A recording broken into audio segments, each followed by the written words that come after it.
ఒకరి స్వార్థానికి ఇద్దరు వారసులు రోడ్డున పడ్డ ఘటన వరంగల్ జిల్లాలో చోటు చేసుకుంది. మా అమ్మను మోసం చేసి మాకు రావాల్సిన ఆస్తిని కేశవరావు అనే వ్యక్తి దొంగ వీలునామా సృష్టించారని రమాదేవి అనే మహిళ ఆవేదన వ్యక్తం చేసింది. ఈ మేరకు జిల్లా కలెక్టర్ ఆఫీసులో ఫిర్యాదు చేసింది. మా ఆస్తి ఎలా రిజిస్టర్ చేస్తారని అడిగితే అధికారులు కూడా కేశవరావుకే మద్దతుగా మాట్లాడుతున్నారని తెలిపింది. అధికారులు స్పందించి న్యాయం చేయాలని వేడుకుంది. ఇక ఇదే అంశానికి సంబంధించి మరింత సమాచారం మా వరంగల్ ప్రతినిధి రాము అందిస్తారు. ఉద్యోగ నిర్వాహకం వల్ల ఏకంగా ఇద్దరు వారసులు రోడ్డున పడే పరిస్థితి నెలకొంది. గోవిందుల రాజలక్ష్మి అనే మహిళకు ఇద్దరు వారసులు ఉన్నారు. వాళ్ళను స్వయంగా సాకి వాళ్ళను విద్యాబుద్ధులు నేర్పించి వాళ్ళకు పెళ్లిళ్ళు చేసి వాళ్ళ ఆలంపాలను చూసిన రాజలక్ష్మి తాజాగా అతన్ని తమ్ముడి వరుస అయిన ఒక వ్యక్తి అతనికి ఆమెకు మాయమాటలు చెప్పి ఈ ఆస్తికి నేనే వారసులు అని చెప్పేసి ఒక వీలునామా సృష్టించుకొని దానికి సంబంధించిన ఆస్తులు కూడా అతని పేరు మీద రిజిస్ట్రేషన్ చేసుకోవడం వల్ల తాజాగా ఇద్దరు రోడ్డున పడ్డారు. మా పరిస్థితి ఏంటని చెప్పి పోలీస్ స్టేషన్ చుట్టూ కలెక్టర్ ఆఫీస్ చుట్టూ తిరుగుతున్నా కూడా మాకు ఎలాంటి న్యాయం జరగడని చెప్పేసి ప్రస్తుతం వారు వరంగల్ నిర్వహించే ప్రజావాణికి వచ్చి కలెక్టర్ కూడా ఫిర్యాదు చేసిన పరిస్థితి. ఒకసారి వాళ్ళతో కూడా మాట్లాడించే ప్రయత్నం చేస్తా. అమ్మ చెప్పండి, అసలు మీకు వచ్చిన సమస్య ఏంటి, మీకు ఇబ్బంది పెడుతున్న వాళ్ళు ఎవరు, మీరు కలెక్టరేట్లా కంప్లైంట్ ఏమని ఇచ్చారు? మా అమ్మ మా అన్న నన్ను ఇద్దరిని చదువుకున్నది. గోవిందుల రాజ్యలక్ష్మి చిన్నప్పటి నుండి చదివింది, మాకు చదువులు చెప్పించింది, పెళ్ళిళ్ళు చేసింది, అన్నీ చేసింది. కాకపోతే గత సంవత్సరం నుండి ఆయన మేము మా అమ్మ దగ్గర పోయినా కూడా మా అమ్మకు బీపీ పెరుగుతుంది, రావద్దని దూరం పెట్టి ఆయన మొత్తం ఆస్తి అవన్నీ ఆమెకు ఎవ్వరు పిల్లల్ని దత్తత తీసుకోలేదని వీలునామా రాయించుకొని వేలిముద్ర తీసుకున్నాడు భయపెట్టి.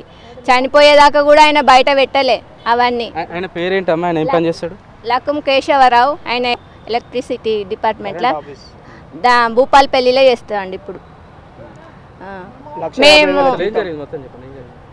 మా అమ్మను మేము పింఛన్కి తీసుకుపోయి అటు ఇటు తీసుకుపోయి కొంచెం చేదోడు వాదాడుగా వాళ్ళ ఇంటి పక్కకే ఉంటుంది కాబట్టి అన్నీ చూసుకుంటాడు అని అనుకున్నాం. కానీ ఇంత మాకు మోసం చేసి ఇట్లా రాయించుకుంటాడని కలలో కూడా అనుకోలేదు. మమ్మల్ని మొత్తానికి అన్యాయం చేసి రోడ్డు మీద పడేసిండు. ఏమి లేదు, ఇప్పుడేమన్నా అంటే కోర్టుకు పో, ఎక్కడికి పోతావో పో, మీకు దమ్మున్న కాడికి పోయి వాళ్ళని ఏమన్నా చేసుకోమని అని మాట్లాడుతాండు ఆయన.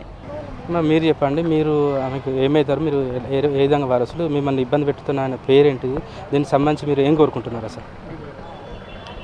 నేను సుధాకర్, మా నానమ్మ గోవిందుల రాజలక్ష్మి. మా నానమ్మ అంటే మా నాన్నని పెంచుకున్నది, మా అత్తయ్యని పెంచుకున్నది. వాళ్ళ పెళ్ళిళ్ళు చేసింది, వాళ్ళని చదివించింది, పెళ్ళిళ్ళు చేసింది, అన్నీ చేసింది. మేము అక్కడికి పోతూ ఉంటాం, వస్తూ ఉంటాం. ఆమె యోగక్షేమం ప్రతి ఒక్కటి చూసుకుంటాం. ఒక సంవత్సరం నుండి ఆమె మొత్తానికి అంటే ఆమెకి హ్యాండిక్యాప్డ్, ఆమె కాలు లేవదు. ఆమెను ఆమె పింఛన్కి తీసుకుపోతూ ఉంటాడు. బీపీ గోళీలు అవి ఇవి అన్నీ ఆమె పింఛన్ డబ్బులతోనే తెస్తా. అంటే మేము కొంచెం దూరంలో ఉన్నాం కదా, వాళ్ళిల్లు వీళ్ళిల్లు అటాచ్ అయ్యి పక్కనే ఉంటుంది. సరే చూసుకుంటానులే, మేము ఒక టైంలో లేకపోయినా పక్కనే ఉంటాడు కదా, చూసుకుంటానులే, తమ్ముని కొడుకే కదా అని చెప్పేసి అనుకున్నాం. కానీ మమ్మల్ని ఇంత మోసం చేసి దారుణం చేసి మమ్మల్ని రోడ్డు మీద పడేసారని మేము ఎప్పుడు అనుకోలేదు. మా తాతయ్య చనిపోతే మా నాన్ననే కుండబట్టిండు. మా నాన్నమ్మ చనిపోతే కుండబడతా అంటే మీరు కుండబట్టద్దు, ఏ రకంగా కుండబడతారు, ఆమె నాకు చెప్పింది, నేను చనిపోతే నేనే కుండబట్టాలని ఆమె నాకు చెప్పిందని ఆమెను బెదిరించి వీడియో తీసుకున్నాం. ఆమె బ్రతికున్నప్పుడే అడ్వకేట్తోని వీడియో తీపించుకున్నా అని చెప్పి వీడియో ఉన్నది అని అంటున్నాడు. మరి ఆ వీడియో తీపించుకున్నప్పుడు మా నాన్నని మా అత్తయ్యని పిలవాలి కదా.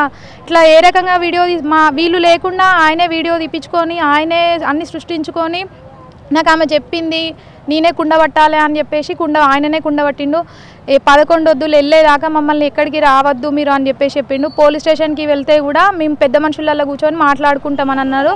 ఇప్పుడు పెద్ద మనుషుల దగ్గరికి రమ్మనని మాకు అక్కడ కార్పొరేటర్ ఆయన గుండేటి నరేందర్, ఆయన దగ్గరికి వెళ్ళినాం. ఆయనకి అంటే మా గురించి మొత్తం తెలుసు, పెంచుకున్నది ప్రతి ఒక్క విషయం ఆయనకు తెలుసు. తను కాల్ చేసి పిలిస్తే నేను ఏదైనా ఉంటే కోర్టులో చూసుకుంటా, నేను ఎక్కడికి రావాల్సిన అవసరం లేదు, నేను ఏదైనా ఉంటే కోర్టులో చూసుకుంటా అని ఇంకా తన నరేందర్ వాళ్ళకే సముద్రాల పరమేశ్వరును ఏకాంబరం ఇద్దరు ఫోన్ చేసి మీరు పక్కకు తప్పుకోండి, అది వాళ్ళ సమస్య, వాళ్ళు చూసుకుంటారు, మీరు పక్కకు తప్పుకోండి అనేసి నరేందర్ వాళ్ళకే కాల్ చేసి చెప్తా ఉన్నారు.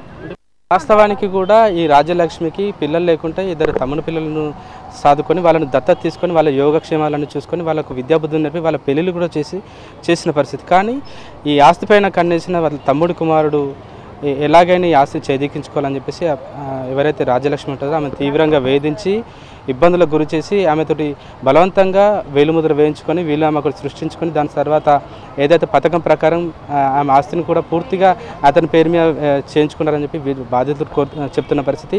మేము వాస్తవానికి మాకు అన్ని హక్కులు ఉన్నాయి, అన్ని అర్హతలు ఉన్నా కూడా మాకు కాదని ఎవరో తమ్ముడు కొడుకు చేసుకుంటే రిజిస్ట్రేషన్ ఎట్లా చేస్తారు, పోలీసులు కూడా వాళ్ళకి ఎలా సహకరిస్తారు, దీనికి రాజకీయ అండదండలు తోడవుతో పాటు ఆర్థిక బలంతో మమ్మల్ని ఇబ్బందులకు గురి చేసే ప్రయత్నం చేస్తున్నారు. పోలీస్ స్టేషన్కి వెళ్తే కూడా మమ్మల్ని పోలీస్ స్టేషన్ చుట్టూ తిప్పుతున్నారు, కానీ మాకు ఎలాంటి న్యాయం జరగడం లేదు. మాకున్న ఏకైక ఆధారమే అదే, దాని మీద ఆధారపడి ఉన్నాం. కానీ ఏకంగా ఈ వ్యక్తి తన దుర్బుద్ధితో అతను రిజిస్ట్రేషన్ చేసుకోవడం వల్ల మేము ఇప్పుడు ఇద్దరం వారసులను రోడ్డున పడే పరిస్థితి వచ్చింది. ఇప్పటికైనా అధికారులు ఈ విషయంపైన దృష్టి పెట్టి మాకు తగు విచారణ చేపట్టి మాకు న్యాయం చేయాలని చెప్పి బాధ్యత కోరుకుంటున్న పరిస్థితి. కెమెరా పర్సన్ భిక్షపతితో రాము, మైలాంటి, వరంగల్.